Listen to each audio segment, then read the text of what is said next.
That's the Knesset. In the suburbs, the western suburbs of Jerusalem. Do you know what the Knesset is? The parliament building of the state of Israel. From from the university. From that part of the university that is the shrine of the book.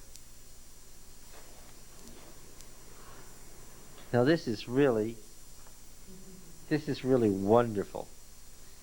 The outside of this looks like a big jar, like the jars they found the Dead Sea Scrolls in. And this is the great Isaiah scroll. And of course, if there were a nuclear war or a natural disaster, this thing is the top of a jar, you see? This thing will descend into the earth and take the Dead Sea Scrolls with it. It's on a hair trigger thing so that if any trouble comes, they go down into the earth.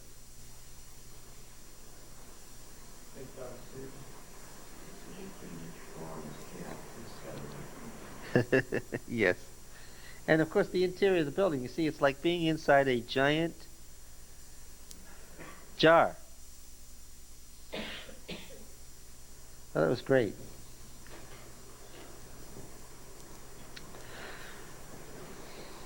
One Q Isaiah A. Yes, you can read it. It's classic square Hebrew script. It's very clear. It's close to the Masoretic text, but it is not the Masoretic text. How many textual families are there? 3. Yes. The Palestinian, the pre-Palestinian that the Greek is based on, which we call Egyptian or Alexandrian, and the Masoretic text, which comes probably from... Where does the text of the Old Testament that we've been reading come from? It comes from Babylon. One of the jars. One of the jars from the Dead Sea Scroll caves. Still a bitter argument about whether the Dead Sea Scrolls are from Qumran or whether they're from Jerusalem or both. Oh, we don't need that. There are the caves themselves. Where is this place? No, it's not in Jordan. Well, it was in Jordan when they were discovered, but after the 6-Day War, it's what? It's in Israel. This is 30 miles south of Jericho. Several miles back from the Dead Sea. You can see it there. Ein Feshka, the wadi here where the water runs through, is just below these cliffs. I think probably everybody in the world knows the story of the little Bedouin boy who threw a rock in the cave to see if his sheep had wandered in, and instead of hearing it thud, he heard something break because he had hit one of the jars. And he went in to see, and this all happened in 1946, and thus was born the saga of the Dead Sea Scrolls. And of course the great Essene scriptorium and the 1,200 graves and the whole history of the 400-year history of the Essene sect and all of that, hotly debated, and all the caves up behind revealed. And here is the central complex, that is the Dead Sea looking south. Here's the central complex where they made, well, this was their common house, their mother house. This is where they made everything. People living all around in huts, in tents, in caves. One of the 3 great sects of Judaism. That sect, by the way, which had been protected by Herod and was known in the Gospels as the Herodians. And Jesus said what? Beware of the leaven of the Herodians. Certain of the Herodians came to question him, it said. They were always against Jesus. Why? Yeah, well, yes. And who was their candidate for Messiah? Who did they believe was the Messiah? They were a messianic sect. Who did they believe was the Messiah? Who was their man? Well, Herod was their protector, and That's what's so ironic about the story, is it's contained in the Gospels. He was their protector until they produced a Messiah. Who was their Messiah? Yes, John the Baptist. There was a man sent from God. His name was John. He bore witness to the light. He was not the light. He admitted he was not the light, but he bore witness to the light. That's what that's all about. That's all an argument with the Essenes about whether or not John the Baptist, their man, who did I say the Essenes were referred to in the New Testament? Yes, that looks good. How are they referred? The Herodians. Jesus said to beware of the leaven of the Herodians. They were the ultra right-wing conservatives of their day, living in the desert, waiting for the destruction of the false priesthood of the temple in Jerusalem so that they could take it over and put into their program in the new temple that was going to be built. And this was their central headquarters down by the Dead Sea. And you see all the caves, in the limestone caves in the background where people lived and worked. And their famous scriptorium and their production of skins and so forth down here was all in their central headquarters here. Josephus says that there were little camps of Essenes all over Palestine, outside the cities, but that this was the central location. There's a ritual bath where baptism by immersion was practiced. Remember, I told you that John the Baptist, his teaching springs right out of this community. The more that's known about the Dead Sea Scrolls, the more light it sheds on the background of John the Baptist's teaching, and why there continued to be this careful description of John the Baptist in the New Testament as a result of the Essene belief that he had been the Messiah. The Essenes were always a messianic movement, and they had been waiting for a messianic figure, and apparently they accepted John the Baptist as that figure. Again, John 1, you remember? What's that paragraph? It's so carefully stated. There was a teacher sent from God. His name was John. He came to bear witness to the light. He was not the light, but came to bear witness to the light. Right? You've probably, any of you ever studied anything about the Gospel of John? Does anybody know anything about the Gospel of John? What is the origin of the Gospel of John?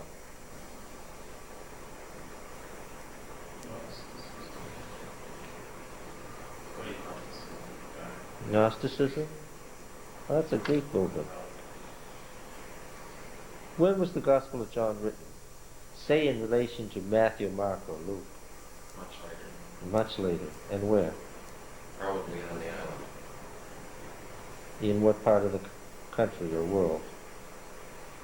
The Aegean. Yeah. That's the standard answer, and probably quite wrong from the viewpoint today.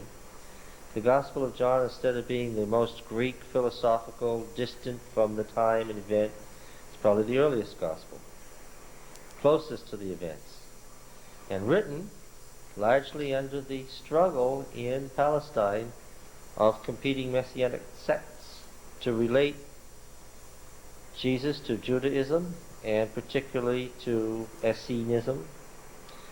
And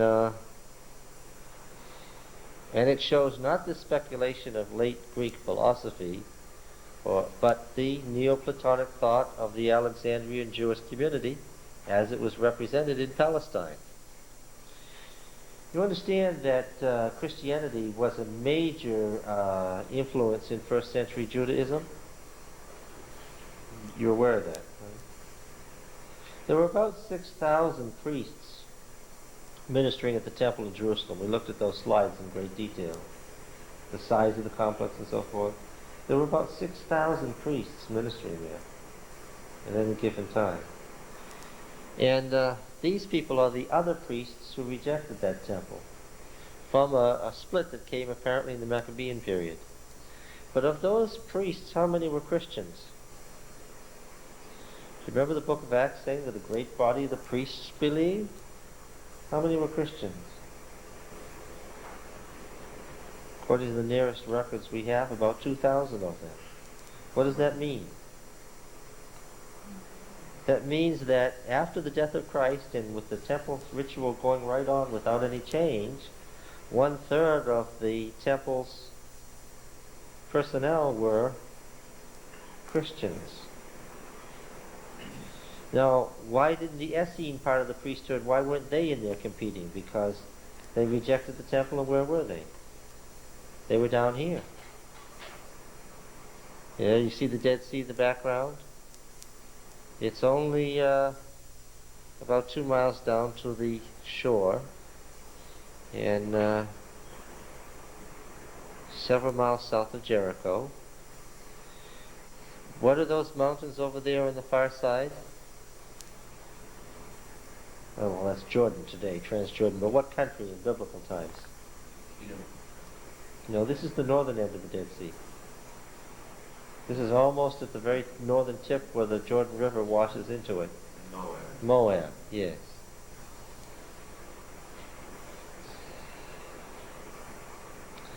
You know, this business about these Essenes competing with the Christians drove the upper priesthood to distraction.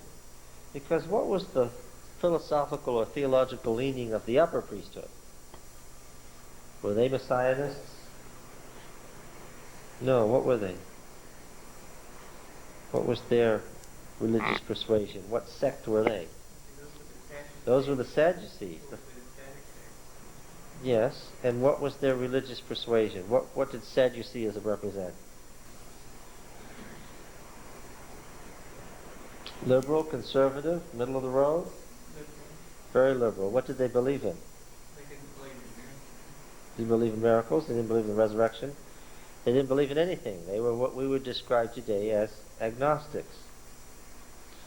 Well, they believed in tradition and the importance of tradition and so forth. They believed in their own wealth and power, but they certainly didn't believe in the Jewish religion. So can you understand the problem that was created by the upper priesthood being largely Sadducean and the lower priesthood being either Pharisee or Christian? There was real tension going on there. Who was the leader of the Jewish Christians? So as to further complicate matters. You said it was James. Nicodemus. James. How do we know that? Well, the Jerusalem gathering. The Jerusalem Council he was running, yes. Who does Paul say was running the church? Peter? No. Who does he tell the Galatians he went to see first? James. Known to history as James the Just. Recognized as the leader of the Davidic family. And why therefore important to Jews everywhere? This James in the New Testament was a well-known figure. Staying outside of the Bible, people also. He was a well-known figure outside the Bible. He was known as James the Just. His murder during a 3-month absence by the Roman governor, by the high priest, his rival, set off the Roman-Jewish war. And the book of James, as we have it today, as we'll study, we'll get there eventually, was written from James's writing, compiled after James's murder as a commentary on that murder. And in fact, the murder itself is referred to in the book of James. You have murdered the just one, it says, right in there. And a commentary on the Roman-Jewish war.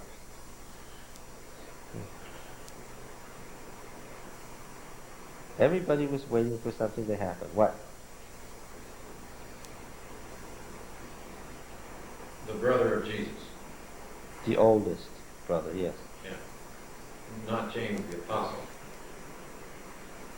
Well, that change was dead almost immediately. Right.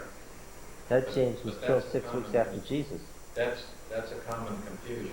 Yeah. This is People don't get that squared away. this is not the James of the 12 who was murdered immediately. This is James, the brother of Christ, the head of the family of David, who had considerable control over Judaism, which is why his coming to get Jesus, why he thought he could, and why it was an exceedingly important thing that Jesus said no.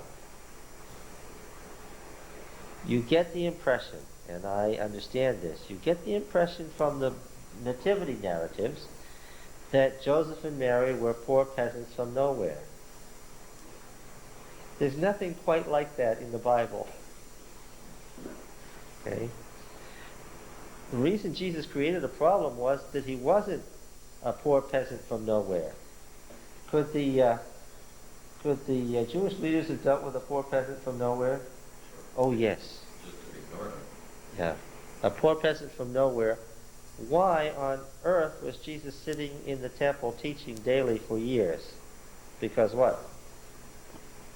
As the Gospels make clear, there was nothing that the Jewish leaders could think to do about it. These high leaders wanted to maintain close relationship to the Roman government. We talked about that and talked about why. Whereas the Messianists, whether the Essenes or the Pharisees or the Christians, didn't have any predetermined automatic relationship to the Roman government. If you're a Messianist, what's going to happen to the Roman government? It's going to go. Yeah. The foundations of this community were in the 2nd century BC. By about 200 BC, the Essenes were down here. Look at that wall. That is not the wall of a group of people who were either poor or had gone out into the desert at the last minute without careful thought. These are great, huge buildings that were built here. This is the headquarters of a major sect. Do you see the wall? It's a beautiful wall. Now, of course, it was plastered over. All these walls were smooth. But look at that stonework. And the coins indicate, and the shape of the writing on the Dead Sea Scrolls indicates when the earliest. Here's one of the mikvahs, the ritual baths, where you walk right down in to be immersed. This is the origin of baptism. And of course, it was the Essenes who, in their commentaries, created this idea that baptism is a new passing through the sea. It's a new exodus. It's a new redemption. Remember, the exodus is the symbol of redemption. This New Testament theology is taken right over from Essene teaching. Now, as you look south from this area, you see that That explains a couple of things. Why Jesus going out to be baptized would cause a monster problem for the Jerusalem leadership, because it was public recognition by the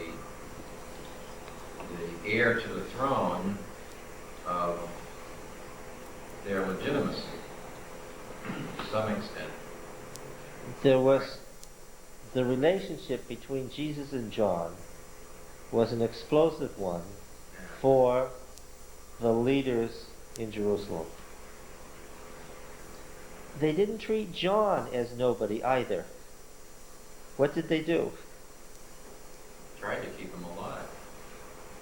Did they sent out spies, you remember, to listen to what he said, because they were afraid that he would say something that would do what? Upset the apple cart. And lead to a revolt. And instead, the Gospels say, he called on them as a generation of vipers to repent and to be baptized, and some of them were, and that made the situation even worse for the leaders. And Jesus chose a day, because he was there for some time. Jesus chose a day to be baptized by John when what? He waited. There to see. Well, he waited until the representatives of the authorities from Jerusalem were there, so that they could carry back what? Word of what he had done. Yeah. Yeah. Were the leaders in Jerusalem unaware of the family of Joseph? No. Were they unaware of the rumors about Jesus? No. What they were happiest was that Joseph withdrew to Galilee and Jesus lived in obscurity, which is not what they had expected. See, that's what's usually lost in all of this stuff. Like when in studying David, is the politics. I mean, it's like we cut off the human side. factors, and all Yes. we talk about is the theology and the religious stuff and everything, and forget that all of this was there too, and it's what made the other story real.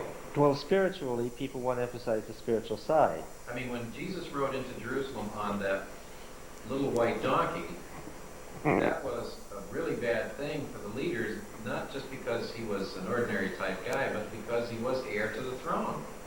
And This was a declaration of the ascension to the throne. that was the way the Hebrew kings had been anointed. And he was the guy who would do it because he was the right one. That's what the infancy narratives are there for. The question of Jesus' legitimacy in relation to Joseph and why Luke traces him to Joseph is because of the question of Jesus' relationship to Joseph and to James. And yes, the thing that I object to is not missing the political background, but if you miss it, then a lot of the theology gets lost. You don't know, as the authors knew, you don't know what's being said or implied if you skip that part of the story.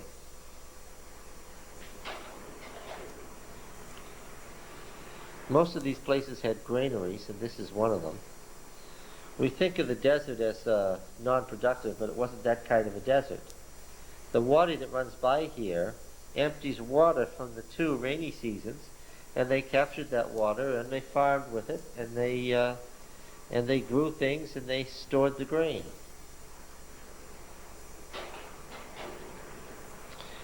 This is the bottom. That's as far up as the walls were still standing.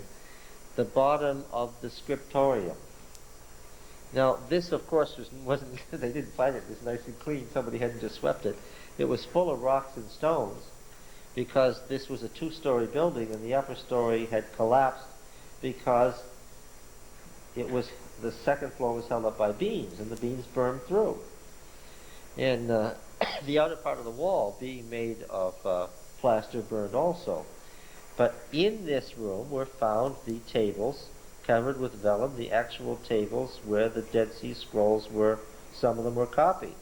Occasionally you can see letters where somebody, the covering of the tables was skinned and the scrolls were skinned, and obviously occasionally a scribe would write right off the scroll onto the parchment. There's tremendous argument today among scholars whether the hundreds of Dead Sea Scrolls all originated with the Essene community, or whether in fact those in the jars represent the Essenes and their library, and those that were thrown in by the hundreds represent the scrolls of the temple in Jerusalem that were brought down here by somebody fleeing. Because just south of here, of course, is the famous Masada where the zealots held out to the end. And so there's a tremendous debate. Some scholars maintain to this day that the copper temple scroll with its record of where the treasures were hidden and so forth is